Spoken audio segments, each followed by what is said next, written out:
Bem-vindos ao Estado de Emergência Climática, a rúbrica da quarentena climática, em que nós acompanhamos aquela que é a atualidade da crise climática que tem, infelizmente, desaparecido um pouco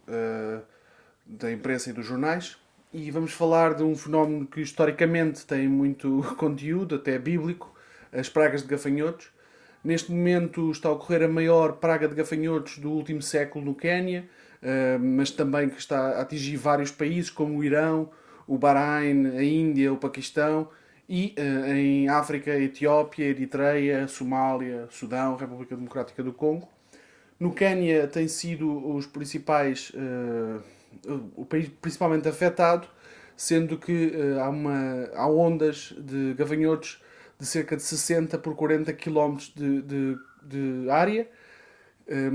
E temos grupos de cerca de 20 mil milhões de indivíduos destes que chegam a comer 2 gramas de alimento por dia, o que prefaz, obviamente, uma enorme ameaça ao abastecimento alimentar dos países afetados, que já têm cronicamente problemas com produzir alimento suficiente. Há uma ligação direta entre esta praga de gafanhotos e a crise climática, embora também houvesse crises de pragas de gafanhotos anteriores, e tem principalmente que ver com um fenómeno peculiar. Estas pragas de gafanhotos começaram com um ciclone, o ciclone Mekuno, em maio de 2018, que produziu lagos em zonas desérticas, e depois a chegada de um segundo ciclone em outubro do mesmo ano, também nas zonas desérticas, que produziu comida e condições de desenvolvimento e multiplicou em até 8 mil vezes os números de gafanhotos que estavam vivos na altura. A existência de muita água e de muitos ciclones levou os gafanhotos do Corno da África e da zona da Arábia para a África Oriental, com os grupos a continuar a crescer. E a ligação com a crise climática também tem que ver com exatamente haver cerca de 300% da chuva do que é o normal para aquela altura do ano no Corno da África e 8 ciclones em 2018, o que é muito superior ao que é normal. E a precipitação no Quénia também é cerca de 400% do que é normal. Estes ciclones, além disso, agravam a crise das pragas de gafanhotos, porque este aumento de precipitação associado aos ventos fortes ajudam às migrações dos gafanhotos e fazem-nos percorrer áreas muito maiores. Neste momento, são uma ameaça que poderá chegar a outras zonas onde é muito raro chegarem, desde o Egito à Líbia, à Argélia e à Tunísia. E este é um problema que tenderá a agravar-se. Isto são fenómenos bióticos que, pela caoticidade associada à crise climática, produzem fenómenos novos, inesperados e que ameaçam a normalidade, neste caso, do desenvolvimento alimentar, embora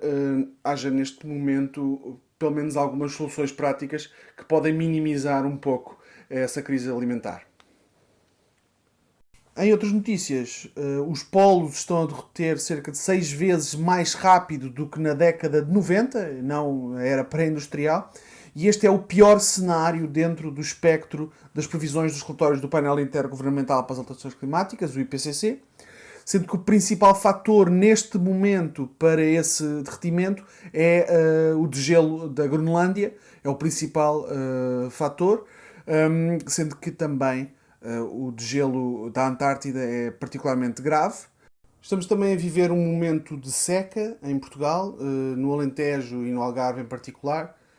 O mês de fevereiro, o mês passado, em Portugal, caracterizou-se como sendo extremamente quente e seco, e é o mais quente desde 1931, tendo uma temperatura média do ar de mais de 12 graus Celsius, que é quase 2 graus e meio acima da média para esse ano, para este mês. Fevereiro de 2020 foi também o quinto ano mais seco desde 1931, sendo que o mais seco foi 2012, não foi assim há tanto tempo. E o valor médio da quantidade de precipitação em fevereiro foi de 16,6 milímetros, que é cerca de só 17% do que é o valor normal de 1971 a 2000, que era de cerca de 100 milímetros para esse mês. No final do mês de fevereiro, houve uma diminuição significativa dos valores de percentagem de água no solo em todo o território, mas as zonas mais afetadas por esta seca são, naturalmente, o Baixo Alentejo e o Algarve, que tiveram valores de percentagem inferiores a 20%. É preciso também perceber que estes fenómenos estão associados também a muitos desequilíbrios locais. Nos últimos 50 anos multiplicaram-se os usos indevidos de água, em particular associados ao turismo no Algarve. Estamos a falar dos jardins de relva, estamos a falar dos campos de golfe, estamos a falar de inúmeras utilizações de água completamente vocacionadas para o turismo, muitas vezes em locais onde não há água superficial com a disponibilidade necessária, muitas vezes recorrendo a furos e até acesso a aquíferos muito valiosos para o futuro, e também um consumo de água aplicado a culturas de regadio, sejam hortícolas ou sejam de árvores, e um consumo desregrado por regra, passa o pleonasmo, e portanto a ideia da necessidade clara de conservar um recurso numa zona que naturalmente é vulnerável foi-se perdendo. Foram ao mesmo tempo sendo construídas infraestruturas hídricas, barragens como a barragem do Funcho, de Beliche, de Odeleite ou até mais atualmente a de Louca, todas sempre utilizando a justificação de combater a seca no Algarve. E na verdade elas estão basicamente vazias porque na verdade não há precipitação e portanto qual é a ideia brilhante? Uma vez mais construir mais uma barragem, neste caso a barragem da Foupana, para combater a seca. Na verdade nós precisamos de ser realistas e deixar de apregoar ou deixar de sequer de aceitar que se continue a vender como combate à seca ou combate às alterações climáticas, mais infraestruturas que agravam a crise hídrica e, em alguns casos, também a crise climática. E sabemos hoje também que o turismo do Algarve, como todo o turismo mundial, vai cair drasticamente com a crise económica associada ao coronavírus e, portanto, é necessário preparar a transição já para isso. E isso significa parar com muitos dos consumos inúteis, priorizar os consumos domésticos e agrícolas e florestais essenciais às populações e replantar uma boa parte dos territórios com plantas adequadas à realidade climática e à disponibilidade real de água. E a partir daí sim fazer um pensamento de gestão da água e uma gestão hídrica adequada não só à escassez atual e às secas recorrentes, como também àquilo que são as previsões mais plausíveis de futuro, que são seguramente a manutenção de condições destas e, portanto, pensar como encontrar as melhores soluções que não sejam simplesmente criar mais infraestruturas de betão para reforçar esta visão mecanicista da gestão dos territórios.